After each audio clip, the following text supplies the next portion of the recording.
दोस्तों हमारा 7 मार्च को कक्षा 12वीं का भूगोल का जियोग्राफी सब्जेक्ट का एमपीओ एग्जाम है।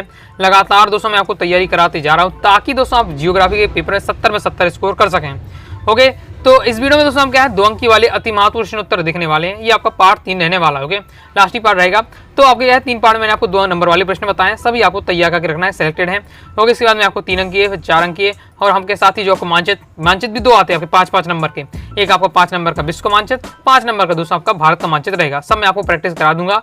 ओके, अगर आपका सपोर्ट रहता है तो वीडियो को लाइक जरूर कर दीजिएगा। तो एक क्रम से आप तैयारी करना चाहते हैं तो आपको दोस्तों 12th जियोग्राफी टॉपर सीरीज 2025 नाम से प्लेलिस्ट है, प्लेलिस्ट पर जाकर क्रम से वीडियो देखकर आप तैयारी करते जाइएगा। तो हर मील के पत्थर पर लिख दो यह इबारत, हर मील के पत्थर पर लिख दो यह इबारत, मंजिल नहीं मिलती नाकाम इरादों से, इरादे पक्के हो तो मंजिल मिलना तय होता है। पहला हमारा क्वेश्चन है संभववाद क्या है, लिखिए। संभववाद के अनुसार मानव अपने पर्यावरण में परिवर्तन करने में समर्थ है। वह प्रकृति प्रदत्त संभावनाओं का इच्छानुसार अपने लाभ के लिए उपयोग कर सकता है। संभववाद की जो धारणा होती है उसके अनुसार क्या है कि मानव अपने अनुसार पर्यावरण को परिवर्तित करने में समर्थ है। जैसा मानव चाहता पर्यावरण को बदलना वो बदल सकता है। ये मैन है। क्योंकि 2 लाइन में आपको किस बार से लिखना है, आंसर आपको ये दिया हुआ है। नेक्स्ट हमारा क्वेश्चन है ध्वनि प्रदूषण की 2 हानि है। सिंपल है, अगर ध्वनि प्रदूषण हो रहा है या ध्वनि यानी बगल में बहुत ज्यादा तेजी से लगातार डीजे बजाएं तो क्या क्या हो सकता है। सुनने की क्षमता में कमी आएगी, कान के पर्दे की क्षति हो सकती है, टिटनिस आपका टीनिटस बहरापन जैसी क्या समस्याएं हो सकती है। सिंपल है। दूसरा तनाव होगा, थकान होगा, अवसाद होगा, अनिद्रा होगी, नींद नहीं आएगी। आपके बगल में डीजे बजाएंगे तो क्या से आपको नींद आएगी, तो अनिद्रा आपको आ जाएगी। ओके, उच्च रक्तचाप हो जाएगा, यानी आपका ब्लड प्रेशर एकदम बढ़ जाएगा, सिर दर्द हो जाएगा, चिंता होगी। तो सिंपल आप ये सभी आप जानते होंगे। अब ये ऐसे टॉपिक है कि आपको रटने के टॉपिक नहीं है, अपने हिसाब से आप बता सकते हैं।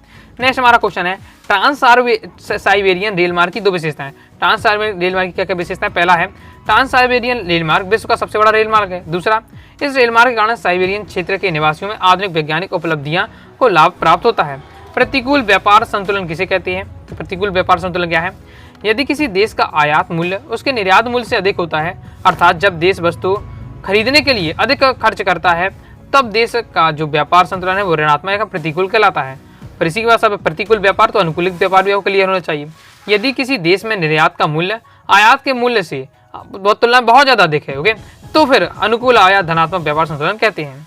नेक्स्ट हमारा दूसरा क्वेश्चन रहेगा भारत में जनसंख्या वितरण एवं घनत्व को जलवायु किस प्रकार से प्रभावित करती है। मतलब जलवायु की क्या भूमिका है, भारत के जनसंख्या के जो वितरण और घनत्व है उसमें जलवायु भूमिका को बतानी है। तो पहला है आपका यह प्रभावित क्यों किस प्रकार से करती है। तो भारत में जनसंख्या के वितरण एवं घनत्व को प्रभावित करने वाले कारकों में जलवायु घटक है, जैसे तापमान, वर्षा, अति शीत, आर्द्रता महत्वपूर्ण भूमिका निभाते हैं। विषम जलवायु क्षेत्र जैसे राजस्थान का थार क्षेत्र उष्णता और शुष्कता के कारण, जम्मू कश्मीर का लेह लद्दाख क्षेत्र अति शीत के कारण, मेघालय व सुंदर वन क्षेत्र अति आर्द्रता के कारण क्या है कम घने बसे हुए। ये एग्जाम्पल के साथ बताया जा रहा है कि क्या प्रभाव पड़ रहा है। जैसे थार का मरुस्थल हो जाता है तो बहुत ज़्यादा वहाँ गर्मी रहती है तो यहाँ लोग कम बसते हैं। जम्मू कश्मीर का जो लेह लद्दाख का वहाँ बहुत ज़्यादा ठंडा रहता है तो वहाँ लोग कम बसते हैं। ओके, उसी बार से सुंदरबन क्षेत्र है जो आपको मेघालय को वहाँ बहुत ज़्यादा अति आर्द्र रहता है। ओके, बहुत ज़्यादा यानी वर्षा होती है तो भी उससे कम घने बसे होते हैं। नेक्स्ट हमारा क्वेश्चन रहेगा कायिक का घनत्व किसे कहते हैं, इंपॉर्टेंट है, इसका सूत्र आपको लिखना है। तो कायिक घनत्व क्या होता है, कायिक घनत्व किसी क्षेत्र की जनसंख्या तथा उस क्षेत्र की कृषि योग्य भूमि के अनुपात को प्रदर्शित करता है। कायिक घनत्व बराबर होता है कुल जनसंख्या बटे कुल कृषि योग्य भूमि। नेक्स्ट क्वेश्चन है विकास से क्या है। तो विकास का अर्थ है गुणात्मक परिवर्तन से है जो मूल्य सापेक्ष होता है, अतः वर्तमान दशा में सकारात्मक वृद्धि व गुणवत्ता में सकारात्मक परिवर्तन ही क्या विकास कहलाता है। रिटजेल के अनुसार मानव भूगोल की आपको परिभाषा देना है। तो रिटजेल के अनुसार क्या है मानव भूगोल मानव समाजों और धरातल के बीच संबंधों का संश्लेषित अध्ययन किया जाता है। यानी रिटजेल कहते हैं कि मानव भूगोल में क्या है, नाम ही है मानव भूगोल, यानी मानव और भूगोल का क्या इसमें भूगोल यानी धरातल के बीच का संबंध बताया जाता है। तो मानव भूगोल मानव समाज और क्या धरातल के बीच संबंधों को संश्लेषित अध्ययन आपका मानव भूगोल कहलाता है। जैसे मानव भूगोल के उद्देश्य को स्पष्ट आपको करना है। तो मानव भूगोल का क्या उद्देश्य है कि मानव भूगोल के अंतर्गत पृथ्वी पर विभिन्न प्रदेशों की जनसंख्या, उसके वातावरण, संसाधनों के प्रयोग किए गए स्थानिक संगठनों का अध्ययन मानव प्रगति और मानव सुख समृद्धि के लिए किया जाता है। अतः इसका मुख्य उद्देश्य है मानव प्रगति और समृद्धि है। नेक्स्ट हमारा क्वेश्चन है मानव की 3 प्राथमिक आवश्यकताएं कौन सी हैं। तो मानव की 3 प्राथमिक आवश्यकताएं भोजन, वस्त्र, आवास। ओके, मैं भोजन, वस्त्र, आवास क्लियर है। नेक्स्ट एशिया में जनसंख्या वृद्धि के कारण लिखिए। एशिया में जनसंख्या लगातार बढ़ रही तो इसके क्या क्या कारण हो सकते हैं। तो विवाह की कम उम्र, दूसरा है शिक्षा की कमी। सिंपल है, पढ़ते ही आप समझ में आ जाएगा। नेक्स्ट हमारा क्वेश्चन है मानव विकास को प्रभावित करने वाले भौगोलिक कारक बताइए। तो मानव विकास को प्रभावित करने भौगोलिक कारक कौन कौन से हैं? आपका मिट्टी हो गया, मेन हो जाता जल। अगर देखिए किसी कोई एरिया है, वहाँ की मिट्टी जो बहुत ज़्यादा उपजाऊ है तो वहाँ ज़्यादा अच्छी खेती होगी, और जब खेती होगी तो वहाँ लोग रहना पसंद करेंगे। इधर जलवायु क्या है, यदि क्षेत्र की जलवायु उत्तम है तो मानव विकास की संभावना बढ़ती है। सिंपल है, क्योंकि लोग क्या है, हर लोग क्या है अच्छे जलवायु में रहना चाहता है। नेक्स्ट हमारा क्वेश्चन रहेगा खनन किसे कहते हैं? खनन की प्रमुख विधियों का वर्णन कीजिए। तो भूगर्भ से खोदकर खनिजों को निकालने की जो क्रिया होती है ये खनन कहलाती है। खनन प्रकृति रासायनिक तत्वों का यौगिक जो मुख्यतः क्या अजैव क्रियाओं से बनते हैं। अब दूसरा हो गया खनन की 3 विधियां बतानी है प्रकार। तो आपका तलीय खनन होता है, जड़ों खनन होता है और भूमिगत खनन होता है। आगे देख लेते हैं। आगे बढ़ने से पहले बताना चाहूंगा, प्रॉपर आप तैयारी करना चाहते हैं जियोग्राफी सब्जेक्ट की, ओके, तो पीडीएफ मटेरियल मैंने आपका यहाँ कोर्स में पीडीएफ मटेरियल मिलेगा। पीडीएफ मटेरियल प्राप्त करना चाहते हैं तो आप कोर्स ले सकते हैं। कोर्स में मिलेगा क्या, वैसे आपका all chapter body question answer, all chapter objective question answer रहेगा, साथ ही 2 अंकीय, 3 अंकीय, 4 अंकीय मैपिंग वाला सेक्शन, सबके अलग से आपको पीडीएफ मटेरियल दिया जाएगा। और ओके, मॉडल पेपर रहेगा, प्रीवियस ईयर पेपर रहेगा, साथ ही प्रीवियस ईयर पेपर जो आपका रहेगा उसमें एमपी बोर्ड का ऑफिशियल सॉल्यूशन रहेगा। ओके, मतलब एमपी बोर्ड ने स्वयं उसका सॉल्यूशन किया कि कैसे आपको पेपर करना चाहिए, उससे आपको पूरा तरीका मिल जाएगा। तो सब पीडीएफ मटेरियल में दिया जाएगा, तो कम समय में आप अच्छे से तैयारी कर पाएंगे, बार बार रिवीजन कर पाएंगे। तो कोर्स को ज्वाइन करने की 90 39 53 40 89 इस दिए व्हाट्सएप मैसेज करके आप कोर्स को ज्वाइन कर सकते हैं। फीस इसकी 199 रुपये रहने वाली है। नेक्स्ट हमारा क्वेश्चन रहेगा खनन कार्य को प्रभावित करने वाले कारक कौन से हैं? खनन कार्य को कौन कौन से कारक प्रभावित करते हैं? तो आपके 2 यहाँ कारक बताने हैं। एक आपका भौगोलिक कारक होता है, दूसरा आपका आर्थिक कारक होता है। भौगोलिक कारक किस प्रकार से कि इसमें खनिज परीक्षकों का आकार, श्रेणी और उसकी उपस्थिति की अवस्था को सम्मिलित किया जाता है। आर्थिक कारक में क्या है, इसमें खनिज की मांग, विद्यमान तकनीक, ज्ञान एवं उसका क्या उपयोग, अवसंरचना के विकास के लिए उपलब्ध पूंजी तथा यातायात व श्रम में होने वाले व्यय को आता है। नेक्स्ट इंपॉर्टेंट है लाल कॉलर श्रमिक किसे कहते हैं? तो प्राथमिक क्रियाओं में लगे लोग का कार्य क्षेत्र घर के बाहर होने के कारण उन्हें लाल कॉलर श्रमिक कहा जाता है। जो प्राथमिक जो आपके क्रियाओं में जो लगे लोग होते हैं उनको क्या है, जो काम है उनका जितने भी घर से बाहर होता है, ओके, तो घर से बाहर लगे वाले जो जितने भी लोगों ने लाल कॉलर श्रमिक कहा जाता है। जैसे भोजन संग्रहण में विश्व की 2 प्रमुख क्षेत्र कौन से हैं? तो भोजन संग्रहण में विश्व के आपको 2 क्षेत्र आपको बताना है, उच्च अक्षांश के क्षेत्र और निम्न अक्षांश के क्षेत्र, और इनके देशों के नाम साइड दिए हुए हैं। टुंड्रा प्रदेश किसे कहते हैं? टुंड्रा प्रदेश अटलांटिक महासागर का एक हिस्सा है जो पूरे साल बर्फ से ढका रहता है। इस प्रदेश में कई महीने लगातार रात रहती है और कई महीने लगातार क्या दिन रहता है।